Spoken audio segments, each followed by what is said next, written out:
अयोध्या। अयोध्या भगवान श्री राम की जन्मभूमि है। यह उत्तर प्रदेश में स्थित है। श्री राम ने अपनी वनवास यात्रा यहीं से प्रारंभ की थी। श्रृंगवेरपुर। प्रयागराज से 20-22 किलोमीटर दूर वे श्रृंगवेरपुर पहुंचे, जो निषाद राजगोह का राज्य था। यहीं पर गंगा के तट पर उन्होंने केवट से गंगा पार करने को कहा था। श्रृंगवेरपुर को वर्तमान में सिंगरौर कहा जाता है। प्रयाग। आगे चलकर श्री राम अपने भाई लक्ष्मण और पत्नी सीता सहित प्रयाग पहुंचे थे। प्रयाग को वर्तमान में प्रयागराज कहा जाता है।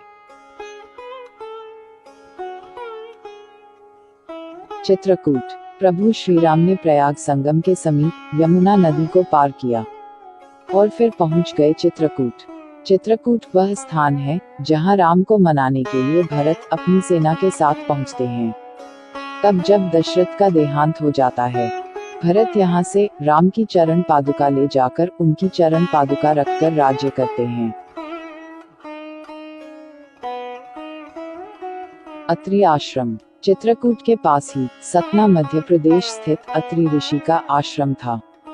हालांकि अनुसुईया पति महर्षि अत्रि चित्रकूट के तपोवन में रहा करते थे, लेकिन सतना में रामवन नामक स्थान पर भी श्री राम रुके थे, जहां ऋषि अत्रि का एक और आश्रम था।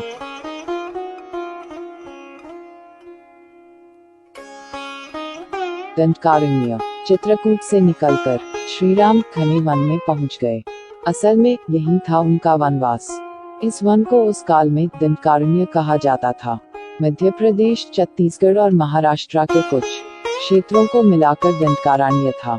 दंडकारण्य में छत्तीसगढ़, उड़ीसा एवं आंध्र प्रदेश राज्यों के अधिकतर हिस्से शामिल हैं।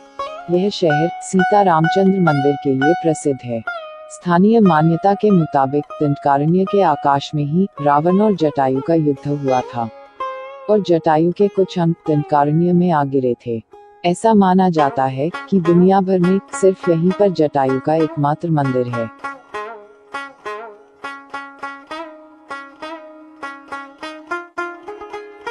पंचवटी। दंडकारण्य में मुनियों के आश्रमों में रहने के बाद श्री राम अगस्त्य मुनि के आश्रम गए। यह आश्रम नासिक के पंचवटी क्षेत्र में है, जो गोदावरी नदी के किनारे बसा है। यहीं पर लक्ष्मण ने शूर्पणखा की नाक काटी थी। राम लक्ष्मण ने खर व दूषण के साथ युद्ध किया था। गिद्धराज जटायु से श्री राम की मैत्री भी यहीं हुई थी। वाल्मीकि रामायण अरण्यकांड में पंचवटी का मनोहर वर्णन मिलता है।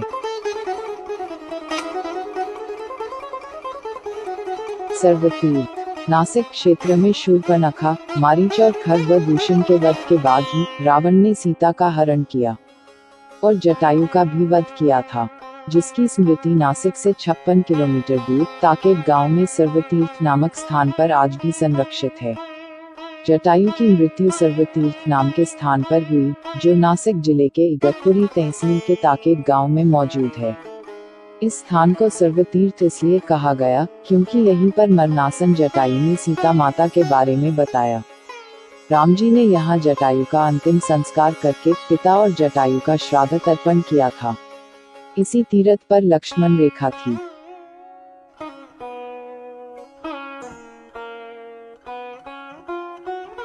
पर्णशाला।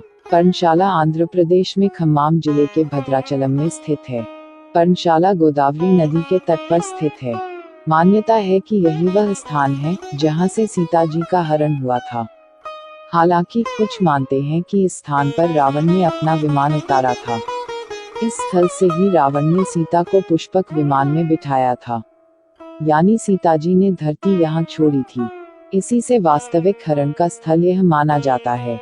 यहाँ पर राम सीता का प्राचीन मंदिर है।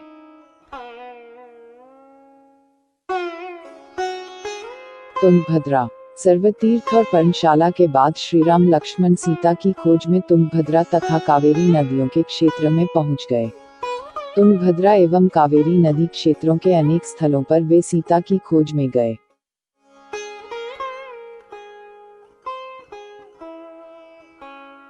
शबरी का आश्रम। तुंगभद्रा और कावेरी नदी को पार करते हुए राम और लक्ष्मण चले सीता की खोज में। जटायु और कवंत से मिलने के पश्चात वे ऋषिमुख पर्वत पहुंचे। रास्ते में वे पंपा नदी के पास शबरी आश्रम भी गए, जो आजकल केरल में स्थित है। शबरी जाति से भीलनी थी और उनका नाम था श्रमणा। पंपा तुंगभद्रा नदी का पुराना नाम है। इसी नदी के किनारे पर हम्पी बसा हुआ है।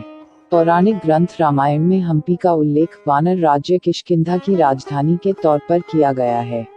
केरल का प्रसिद्ध सबरीमलय मंदिर तीर्थ इसी नदी के तट पर स्थित है।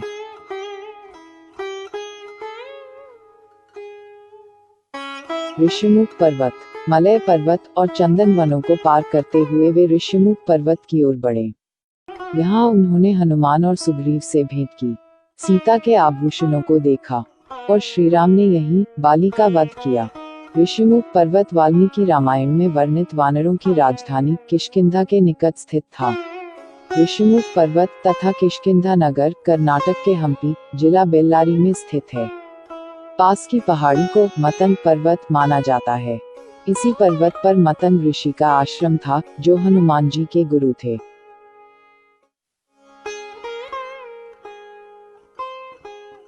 कोडिकराई।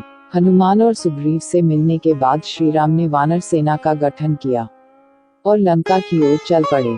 तमिलनाडु की एक लंबी तटरेखा है, जो लगभग 1000 किलोमीटर तक विस्तारित है। कोडिकराई समुद्र तट वेलांकनी के दक्षिण में स्थित है, जो पूर्व में बंगाल की खाड़ी और दक्षिण में पाल्क स्ट्रेट से घिरा हुआ है।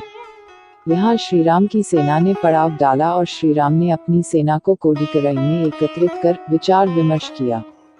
लेकिन राम की सेना ने उस स्थान के सर्वेक्षण के बाद जाना कि यहाँ से समुद्र को पार नहीं किया जा सकता और यह स्थान पुल बनाने के लिए उचित भी नहीं है। तब श्रीराम की सेना ने रामेश्वरम की ओर कूच किया।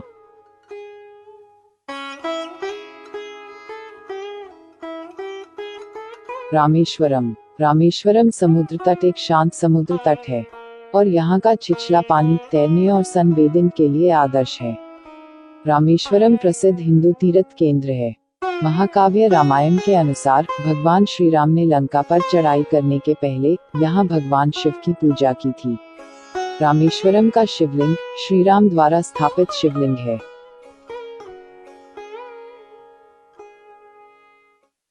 धनुषकोडी। वाल्मीकि के अनुसार 3 दिन की खोजबीन के बाद श्रीराम ने रामेश्वरम के आगे समुद्र में वह स्थान ढूंढ निकाला जहां से आसानी से श्रीलंका पहुंचा जा सकता हो। उन्होंने नल और नील की मदद से उक्त स्थान से लंका तक का पुनर्निर्माण करने का फैसला लिया। धनुषकोडी भारत के तमिलनाडु राज्य के पूर्वी तट पर रामेश्वरम द्वीप के दक्षिणी किनारे पर स्थित एक गांव है। यह पंबन के दक्षिण पूर्व में स्थित है। यह श्रीलंका में तलैमनार से करीब 18 मील पश्चिम में है।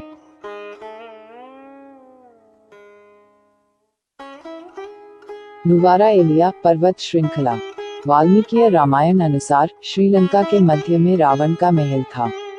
नुवारा एलिया पहाड़ियों से लगभग 90 किलोमीटर दूर बांद्रवेला की तरफ मध्य लंका की ऊंची पहाड़ियों के बीचों बीच सुरंगों तथा गुफाओं के भंवरजाल मिलते हैं।